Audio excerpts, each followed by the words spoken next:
salvo, 200 yards short.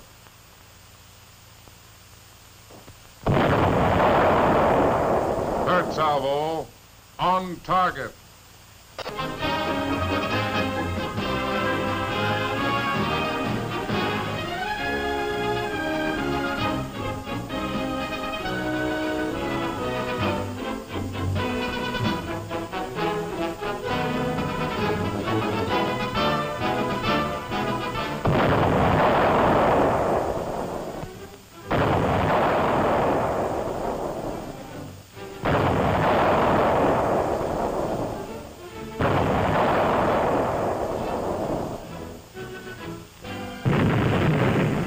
Long before Pearl Harbor, the Signal Corps of the United States Army knew it would take more than a telephone wire to connect this voice with all the other fighting units that had to hear it. They knew it would take radio transmission. Radio can reach these tanks wherever they are and tell them what's ahead. A radio transmitter could coordinate the movement of troops, bring tanks and infantry together at the right place at the right time. But it would have to be a mobile radio transmitter. And it would have to be a powerful transmitter to keep an unbroken contact between our forces on the ground, in the air, and on the sea. The control of widely separated forces, the timing of their action, the success of the attack depends upon reliable radio communication. Yes, the Signal Corps engineers knew just what kind of a transmitter it would take to do the job. But the big problem was to locate a manufactured transmitter of a design that would come close to these requirements. In this pre-war Hallicrafter's HT4 transmitter, the Signal Corps found many of the answers. It was designed especially for amateur use. It was easily capable of worldwide communication using either code or voice. Another great advantage was the fact that this Hallicrafter's unit had been on the market for several years. There was an opportunity to check its performance through the records of hundreds of America's hams. And these amateurs know good performance. It employed band switching in the exciter and driver stages, which made it possible to change frequencies very rapidly. Say W2 USA, W4 GWG calling 20. I'm sorry, after 4G George, W now, W2 USA. The center of the traffic, hello 20, hello 20, hello. Stand by, because I'm out in the control room making a station break. I want to do this for that day. 20 Beach, Bravo, calling 20, calling any 20, calling sure that you're hearing me. But I would like to... Hello, CQ. Hello, CQ. This is W9WZE Chicago, W9WZE Chicago, calling CQ for any 20-meter phone and standing by. Go ahead, please.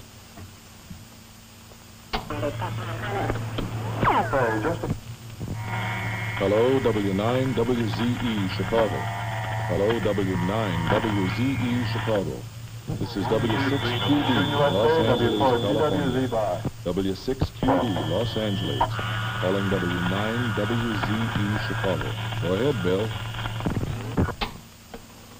Hello, W6QD, Los Angeles, California.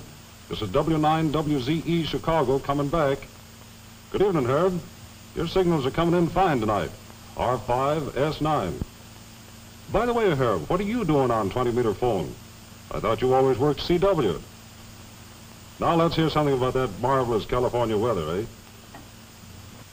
Alaska, Australia, Europe, South Africa. These were regular, almost daily experiences in many amateurs' homes, where Hallicrafters were rapidly shrinking this old world of ours. The transmitter that serves the Army must be able to perform anywhere and under all kinds of unpredictable conditions. Up to this time, no one had ever thought seriously of putting this sensitive, finely balanced instrument on wheels and bouncing it around foxholes. What about vibration? Where would the power come from? The job of toughening up the HT-4 to go to war fell on the shoulders of Bill Halligan, Bob Samuelson, Hallicrafter's chief engineer, and the hard-pressed technicians of the Signal Corps.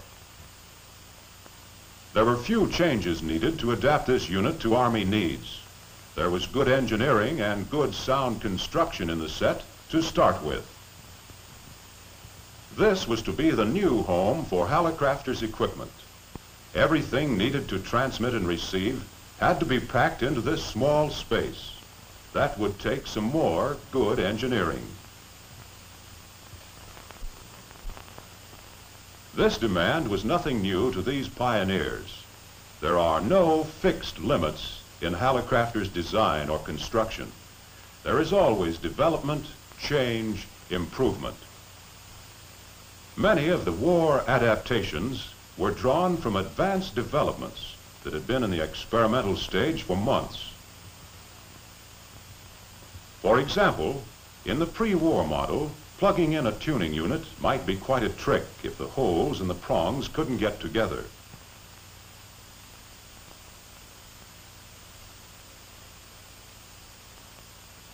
For the new Signal Corps transmitter, guide channels made this tuning unit change quick, positive, and held the unit securely in place. In the pre-war model, the prongs on the tube were enough to hold it in place. But this won't do for hopping shell holes. A tube support or ring was added to lock the tube firmly in position so that no amount of bumping or vibration would move it. For stationary use, no special footing was needed to anchor the transmitter. But for rough riding in a truck, rubber shock-proof mountings were added. In the process of making the entire unit more rugged, this air padder was replaced by a new vacuum tube padding condenser. Rooftop antennas could be as large as the pre-war ham wanted to make them, but it was pretty obvious that a rigging such as this one would hardly do on the top of a Signal Corps truck. The solution was in the use of whip antennas and in designing an antenna tuning unit which would efficiently transfer the output of the transmitter to the whip antenna.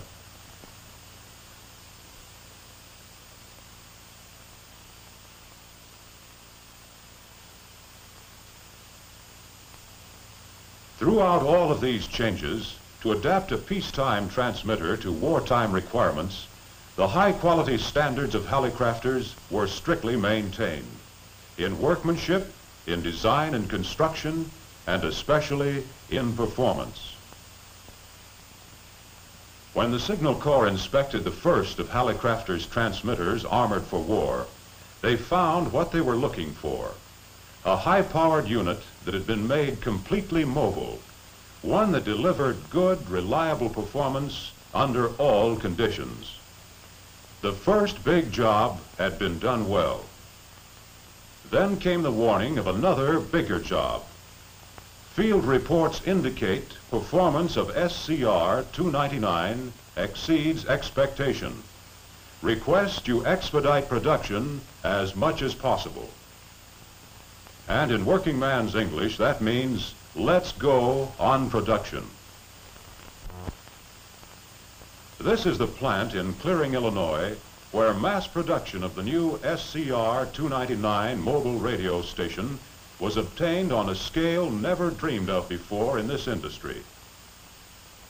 The key men for this tremendous production job were selected from the ranks of the American radio amateurs. These men had the know-how, the technical background and experience it took to get into action fast. This entire operation is headed by Herb Hartley, known to the amateur fraternity as W9WNG. This production was accomplished through the splendid cooperation of hundreds of loyal, skilled workers who realized how big the job ahead was and knew how to do it. It was achieved through the unfailing efforts of many suppliers and their thousands of workers who built the tubes, the transformers, the condensers, coils, insulators, the steel chassis, and all the other components that go in to make the SCR-299. And finally, the very design and construction of the transmitter lent itself to mass production better than any other pre-war domestic transmitter. The chassis was strong. There was room to work with sub-assemblies. This is the main assembly line, from the end of which come the completed transmitters. This is the feeder table for the main assembly line. Here, the sub-assemblies are inspected or hooked up to other components. At the foot of the main assembly line, the transmitter looks like this: a steel base to which are added sockets for rectifier tubes. Then the bleeder resistor, which furnishes a constant load on the high voltage supply. Next, the filter choke and condensers, which supply direct current to the plate circuits of the transmitter. In wiring these parts, a great deal of time and work is saved by the use of pre-formed cables. The cables are cut, formed, and tipped, all ready for installation.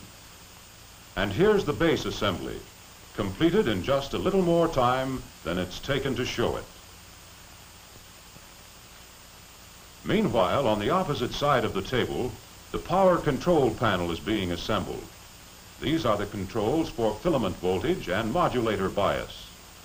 The purpose of this panel is to group, within convenient reach of the operator, all the essential power controls. These cables here are cut to length and form over on the feeder table. Terminal lugs are soldered to the ends.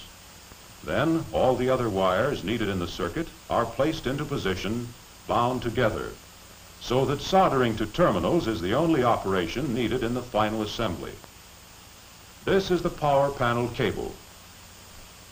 When wiring is completed and the switches and fuses have been installed, the sides are joined to the power control panel, and this unit is ready to join the main assembly line. The transmitter begins to take shape as the base is joined to the power panel unit. Electric hoists are used for ease and accuracy in handling these parts. Now the main power transformer is set in place. This is the unit that steps up the input to the high voltage required to operate the final amplifier and modulator tubes. After the transformer is connected, the entire deck or base is hoisted to a dolly to make handling easier. There's high power equipment on this deck, and it's heavy. The second deck contains the audio driver stage and modulator of the transmitter, which makes possible radio telephone operation. This entire unit, built in another plant, has been inspected on the feeder table and requires only a modulation transformer and the phone CW relay to be complete. The top deck of the transmitter, the radio frequency section, begins with the installation of the exciter assembly, which is fabricated at Hallicrafter's 26th Street plant. 3 separate tuning units may be plugged into this assembly, any one of which may be selected by the band switch. The panel is joined to the frame so that shafts and controls can be properly placed. This is the extension shaft to the band switch. By the use of this band switch connected to the exciter and driver stages, it's possible to change frequencies very rapidly. That's vitally important in military operation.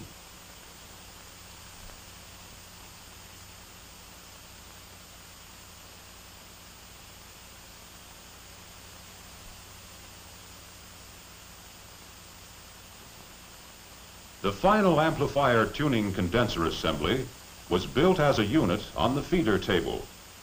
It is placed carefully in position. Before this radio frequency deck joins the main assembly line, the standoffs are added. The exciter to modulator cable is hooked up. The neutralizing condenser is mounted on the standoffs.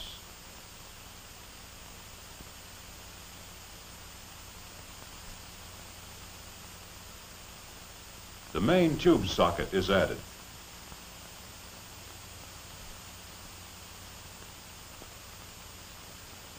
Here are the antenna binding posts through which passes the output of the transmitter. This unit is now carefully inspected before it moves into main assembly. Every element, no matter how large or small, is inspected and tested before it goes into a transmitter.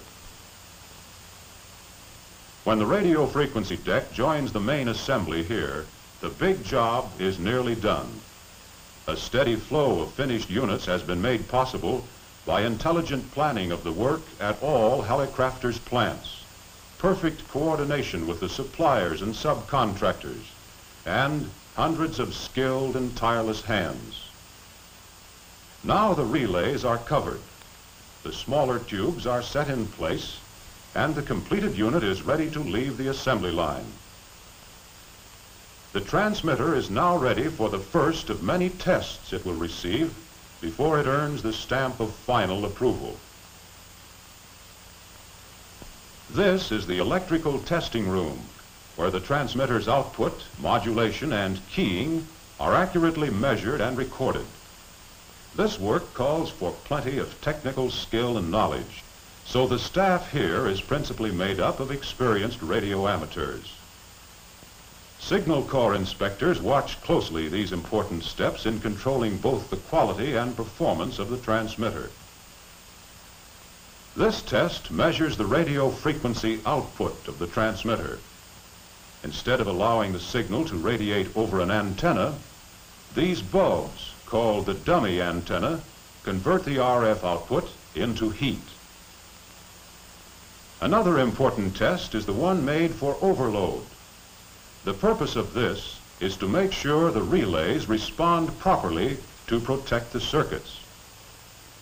This is also done to determine the capacity of the entire transmitter to absorb a temporary overload in normal operation without breaking down. Next, the transmitter is given a trial at sending code signals. When operated in this manner, the audio amplifier and modulator are not used. The flashing of these rectifier tubes shows how the key simply makes and breaks the output to form the characters of the telegraph code. To check how well the transmitter responds to all essential voice frequencies, the oscillograph is used. This detects any distortion and locates at what point the distortion occurs. This transmitter shows a normal frequency response. When the lid goes on the transmitter, that means it has passed all the electrical tests with an A1 rating. It's ready now for the Signal Corps truck. In another part of the plant, radio receivers are being mounted on a table assembly that makes up the listening end of this communication unit. Each table is equipped with two similar radio receivers. One operates on the main power supply and the other from an auxiliary battery. The entire assembly is tested for proper operation as a unit. The two receivers can be operated simultaneously. This is the speech amplifier. Two separate operating positions are provided. Part of the table assembly includes two loudspeakers, two field telephone instruments, and a portable typewriter. This is the final step in assembly, bringing the transmitter, the receivers, and the accessories together and installing them in the truck. Once the equipment is mounted inside this door, it becomes officially the SCR 299. It's on the way to the front. Easy does it. There's no room to spare here, and there's plenty more to be put in. Every inch of space is accounted for in this truck, and these men know how to use it. A place for everything, and everything goes right into place quickly and securely. While the transmitter is being bolted to the floor, the table assembly with its receiving equipment moves in. Accuracy in design and construction makes it possible to save many valuable hours throughout the entire production and assembly of the unit. There goes the wall cabinet that holds the additional operating parts, extra coils, tuning units, condensers. And here's the bench that contains the tools and spare parts, a radio man's hope chest. And this is what it looks like when the operators step in. At the far end, the transmitter with the antenna tuner on top of it. On the right, the wall cabinet. On the floor, the long bench for the operators. Both of these are storehouses for parts and accessories. On the left wall of the truck, the operator's table with two receivers, speech amplifier, control panel, and below, an electric heater and the two-field telephones. There goes the SCR-299 out into the field to make its final test on the air. There's just one thing missing. Where's the power coming from? The Signal Corps provides for that in a portable gasoline-driven generator that rides in this trailer behind each truck. This generator supplies standard lighting current, 117 volts AC. A transmitter and receiver that operate on this current can be hooked into power almost anywhere. Here is the mobile power supply. A remote control from the truck to the generator makes it possible to start and stop the generator at will.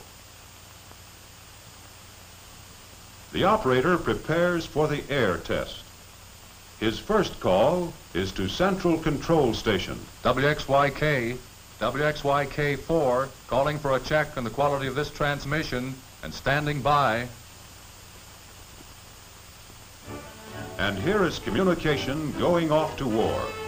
Over these ramps roll hundreds of units that will carry the voice of victory to every corner of the earth. Like the champion thoroughbred it is, the SCR-299 rates a whole boxcar to itself.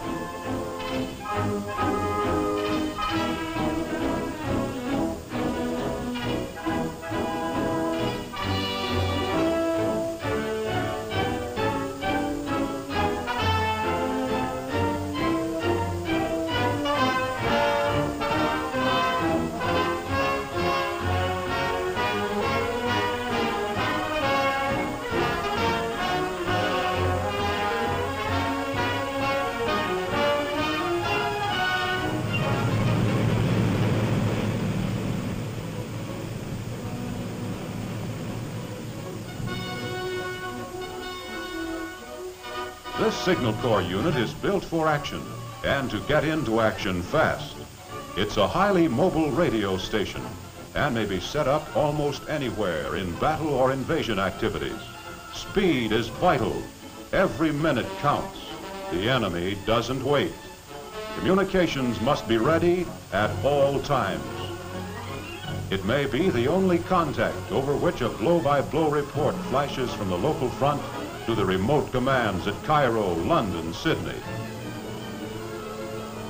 The SCR-299 in this position is the nerve center of all our attacking forces. Artillery, tanks, infantry, Air Force, many of which are widely separated. Through the transmitter flow the reports, information, timing, and the order to advance. This is the voice of victory. Contact may be made with an approaching flight of bombers while they're still hundreds of miles away from the target. To coordinate their attack perfectly, these flyers must know the present position of our own tanks, infantry, artillery. They get this information by contact with the message center, which speaks and listens through the SCR-299. Tanks moving into position must be kept informed of the approaching air support. Timing is vital, and the timing of all these movements is controlled through this voice by direct contact with the Armored Forces headquarters. From many small stations scattered miles apart along the battlefronts comes the flash news, the observations, the unexpected, all clearing through this central station. That's how radio helps to time these big movements, make them strike most effectively and with the minimum loss of American lives. Radio communication units are among the first pieces of equipment to go into action, whether the attack is on land or sea. Radio communications stay in the fight as long as there are men, guns, ships, and tanks on the move. For the life, death, or victory of all of them depend upon this command: get the message through. Perhaps one of the most important messages ever issued is the one you're about to hear from Major General Harry C. Ingalls, Chief Signal Officer of the United States Army. General Ingalls. I'm speaking now as one American soldier to another, for we in the armed forces regard each of you men and women in this audience as being one of us and working shoulder to shoulder with us. You and you alone are responsible for the production and performance of this vital piece of communication equipment. You have seen enough to know what good communication equipment means to the men out there and what it means to victory. You have done a splendid job. Keep up the good work you have been doing.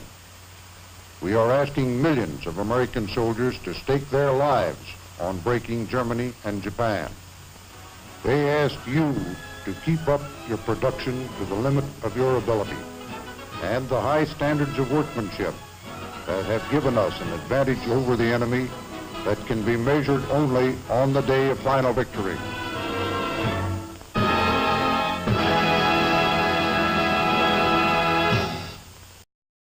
Radio communication. Yes, the Signal Corps engineers knew just what kind of a transmitter it would take to do the job. But the big problem was to locate a manufactured transmitter of a design that would come close to these requirements.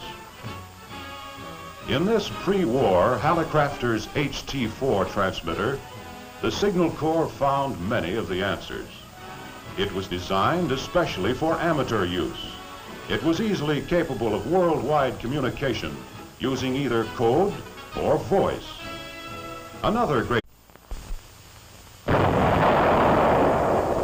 Second salvo, 200 yards short.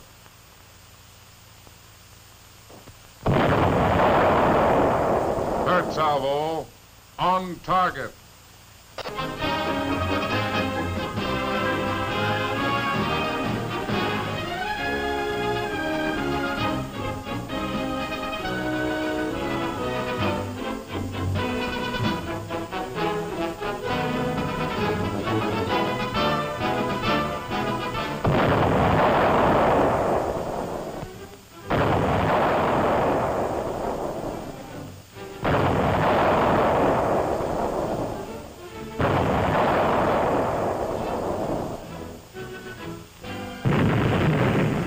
Long before Pearl Harbor, the Signal Corps of the United States Army knew it would take more than a telephone wire to connect this voice with all the other fighting units that had to hear it.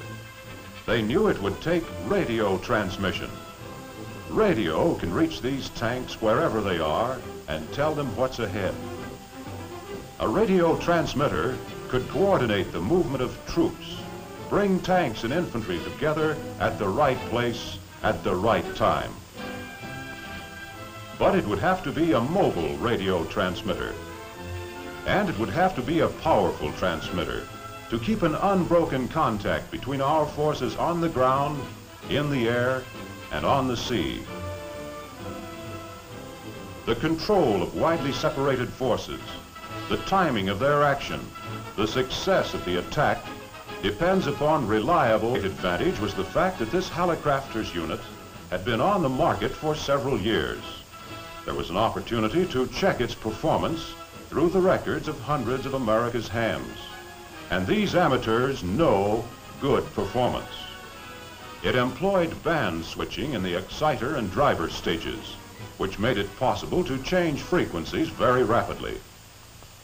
Say W2 USA, W4 GWZ, caller 20. I'm sorry, after 4G George,